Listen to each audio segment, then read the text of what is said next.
Oke, assalamualaikum warahmatullahi wabarakatuh. Sehat semuanya ya? Alhamdulillah kalau sehat.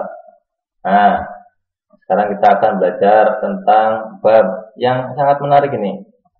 Bab ini, aduh, menarik banget ini. Sistem reproduksi pada manusia. Iya, ini biasanya bab yang paling bikin penasaran. Nah, langsung aja deh daripada kalian penasaran terus, kita lanjut ya. Materinya nanti kita akan ke pembelahan sel sama alat reproduksi pada manusia. Ayo kita lihat. Nah, sebelum kita ke pembelahan sel, kita ke alat reproduksi pria dulu. Siap ya? Siap. 1, 2, 3.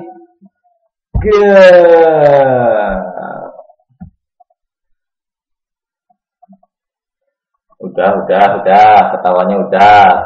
Ayo belajar, konsentrasi. Udah, ketawanya udah. Oke, saya jelaskan satu persatu ya. Ini itu gambar organ reproduksi pria tampak dari samping.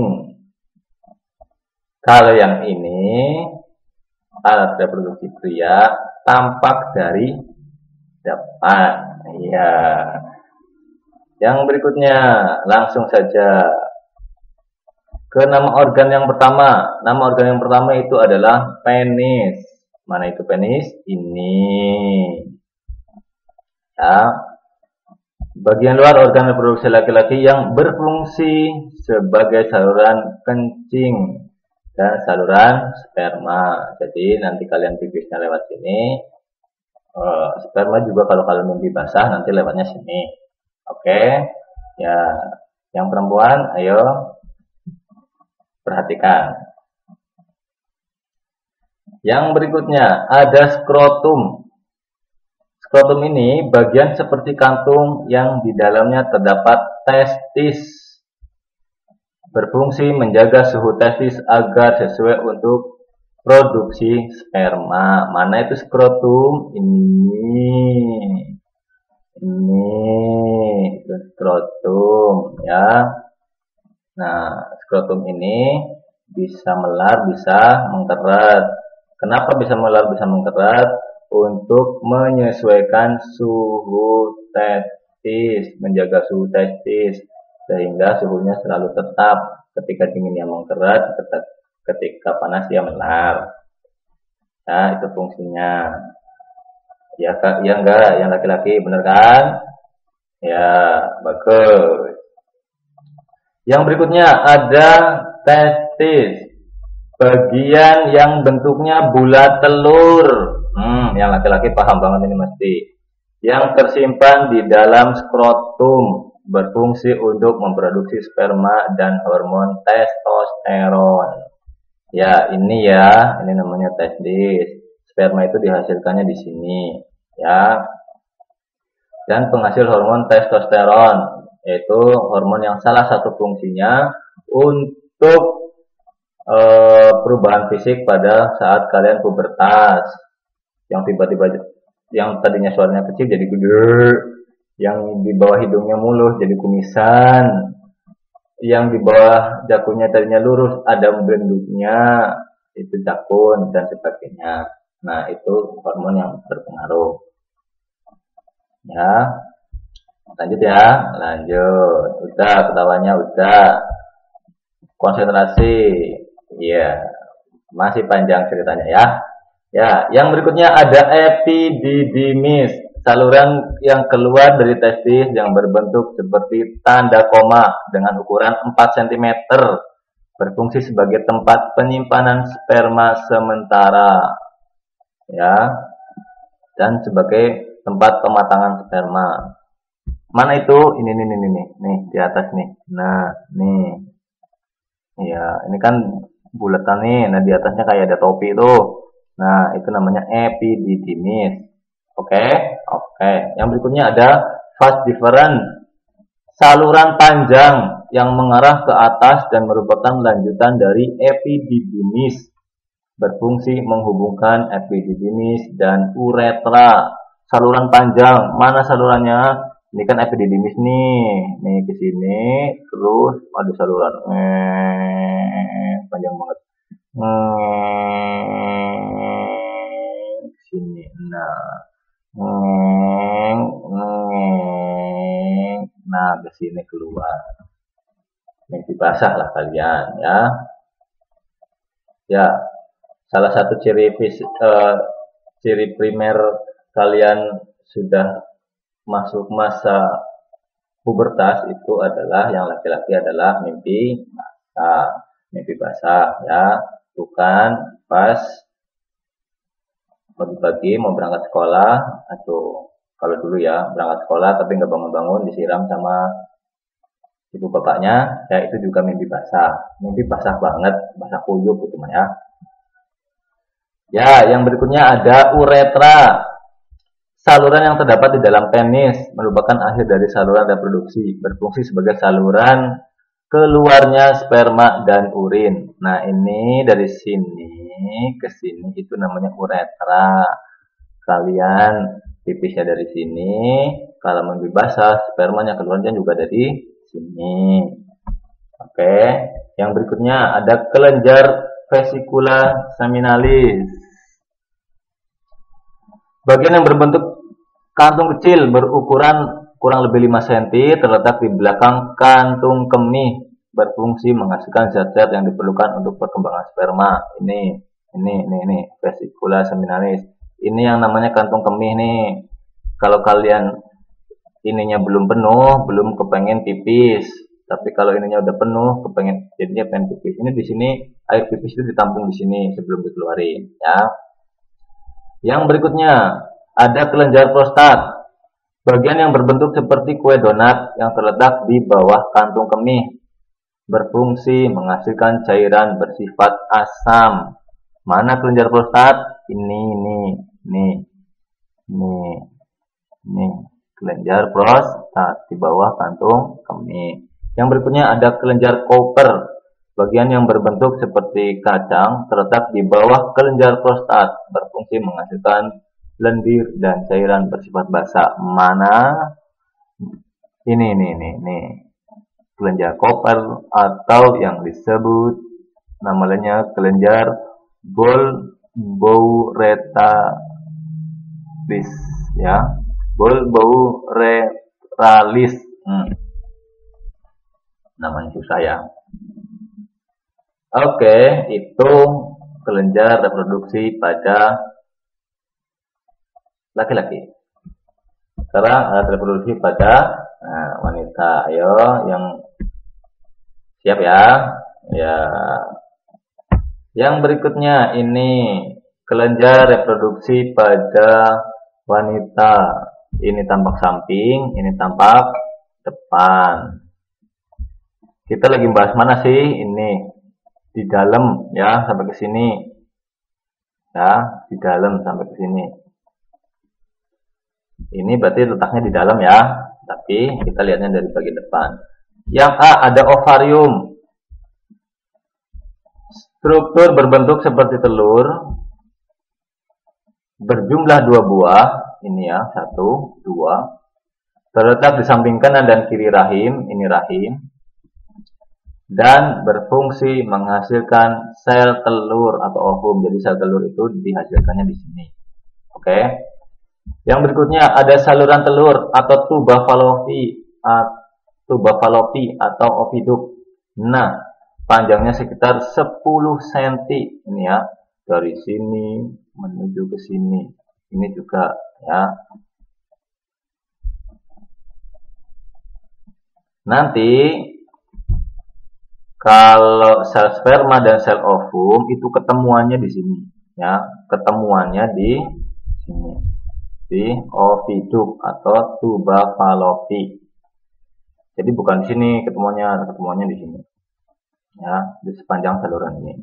Yang berikutnya ada infundibulum, struktur berumbai dan merupakan pangkal dari tuba fallopi. Mana ini berumbai-umbai. Ya, ini. Yang berikutnya ada rahim atau uterus, struktur seperti buah pir yang berfungsi tempat berkembangnya janin selama kehamilan. Ini namanya uterus nih di sini.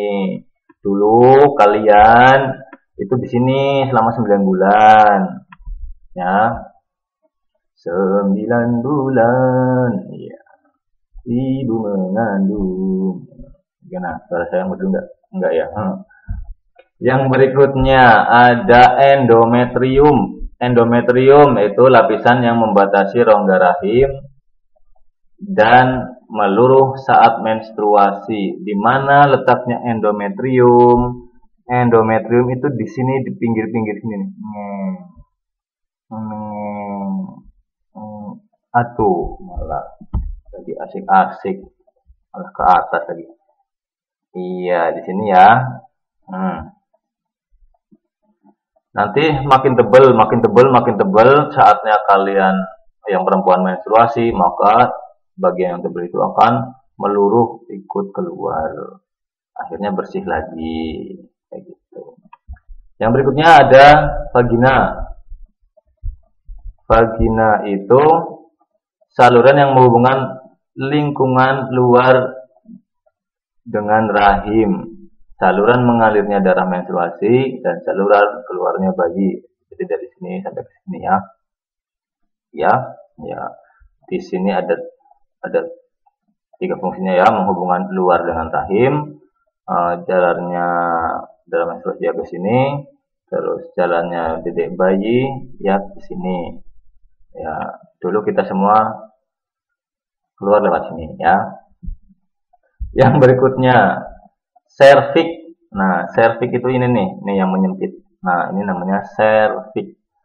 Struktur bagian bawah yang menyempit dan membuka ke arah vagina. Ini ya, serviks. Oke, itu penjelasan tentang organ reproduksi dari laki-laki dan perempuan. Yang berikutnya kita nonton video yuk. Ya, ini tentang pembelahan atau pembentukan sel sperma dan pembentukan sel ovum. Ya.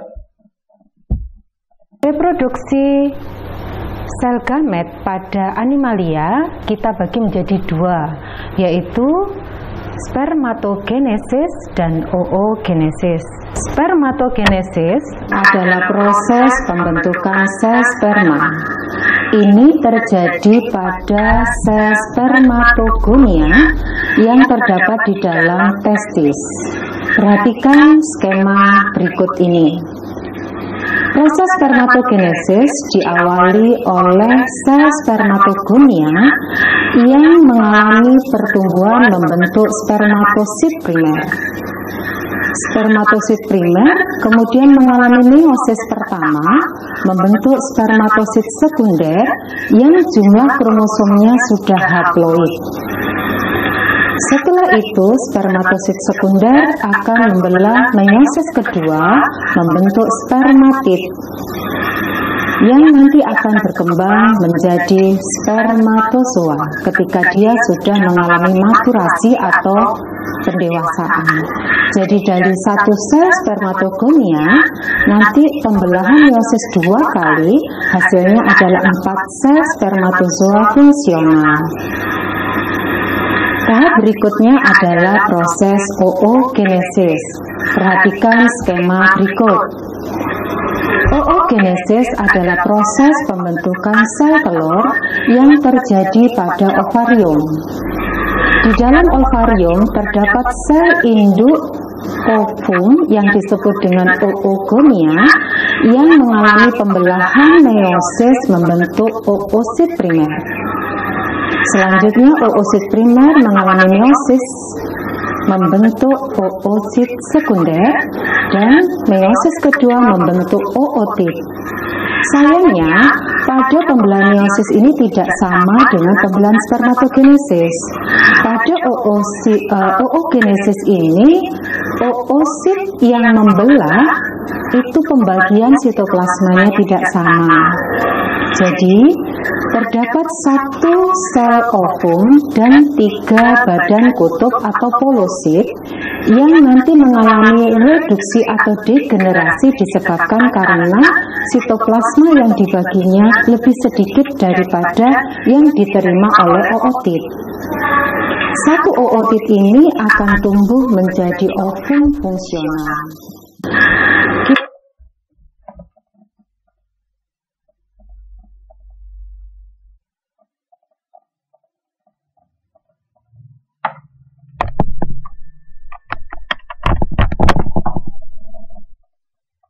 Terima kasih penjelasannya Bu Agustina.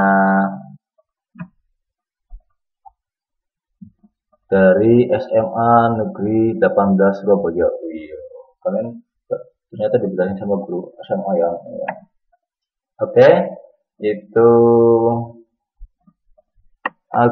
Bu Agustina Pertiwiningrum ya, Bu Agustina Pertiwiningrum.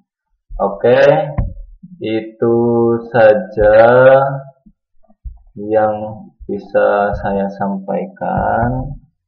Tugasnya adalah, oh iya ini tugasnya. Nah, kalian bikin tabel aja ya, bikin tabel tapi berdasarkan gambar ini.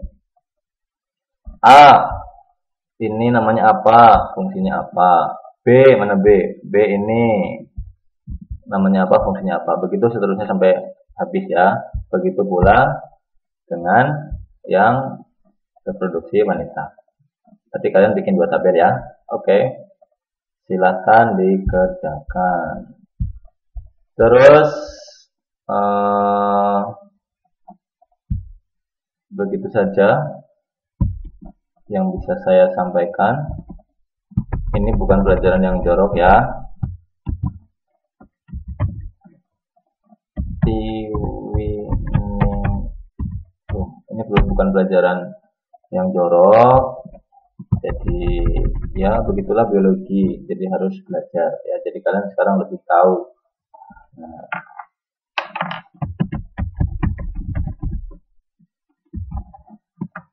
oke, begitu saja. Silakan tugasnya dikerjakan. Terima kasih. Assalamualaikum warahmatullahi wabarakatuh. Tetap semangat belajar selama daring. Terima kasih.